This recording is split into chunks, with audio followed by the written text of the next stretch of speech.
कोकणात असाल तर अशा प्रकारची नारळी आणि सुपारीची घट्ट वाडी बघितली आणि फुललेली फळलेली की तुम्ही नेहमीच खुश होता.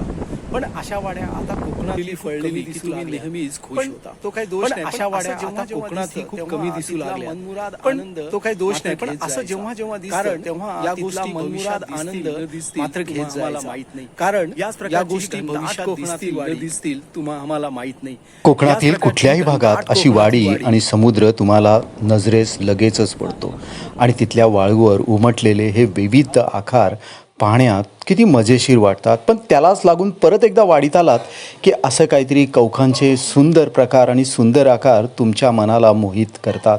फक्त बघणाऱ्याची ती नजर आणि दृष्टी असायला हवी की सौंदर्य प्रत्येक ठिकाणी तुम्हाला दिसतंच.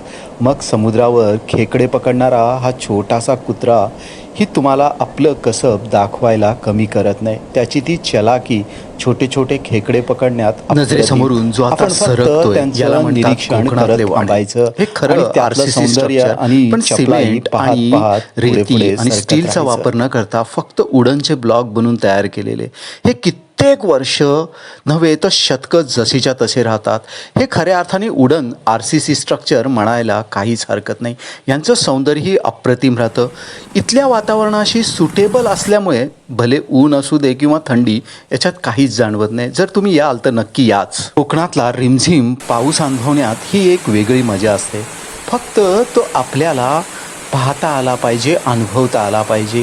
इथल्या माडा भोपळ्याच्या नारळांच्या बागेत कोसळणारा पाऊस तुम्हाला नक्कीच सुखद वाटतो. जर तुम्ही कोकणातील दिव्यागरमध्ये असाल तर समुद्रकिनारी असलेले हे सुंदर लाल दगडातील रूपनारायण सुंदर नारायणचं मंदिर पाहायला विसरूच नका. तिथली मूर्तीसाठी कमीत कमी 15 मिनटं काढाच. काळ्या पाषाणात संगमरवरी प्राशाणात बनवलेली ही अप्रतिम दशावतार असलेली विष्णूची मूर्ती त्या काळच्या शिल्परचनेचा शिल्पकारागिरीचा एक अत्युच्च दर्जाचा नमुना आहे. आज इतकी शतकं होऊनही काहीही न झालेली आणि अत्यंत सुंदर आणि विहंगम असलेली ही मूर्ती भगवान विष्णूंची तुम्हाला आश्चर्यचकित तांब्या दगडात बनवलेली ही मंदिर अक्षरशः मंदिर कलेचा एक अप्रतिम नमुना आहे.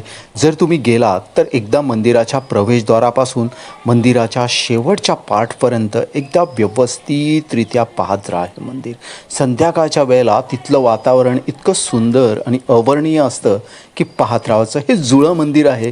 रूपनारायण व सुंदरनारायण हे भगवान विष्णूंचे अवतार समजले जातात. लाल दगडातलं हे मंदिर सोनेरी उन्हात संध्याकाळच्या अक्षरशः चमकते.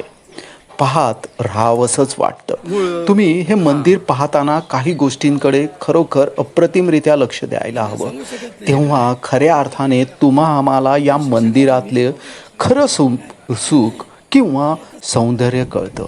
बस संध्याकाळच्या वेळेला या शांत समयी हे कोकणातील सुंदर मंदिर भगवान विष्णूंचं तुम्हाला धार्मिकदृष्ट्याच नाही तर प्रत्येक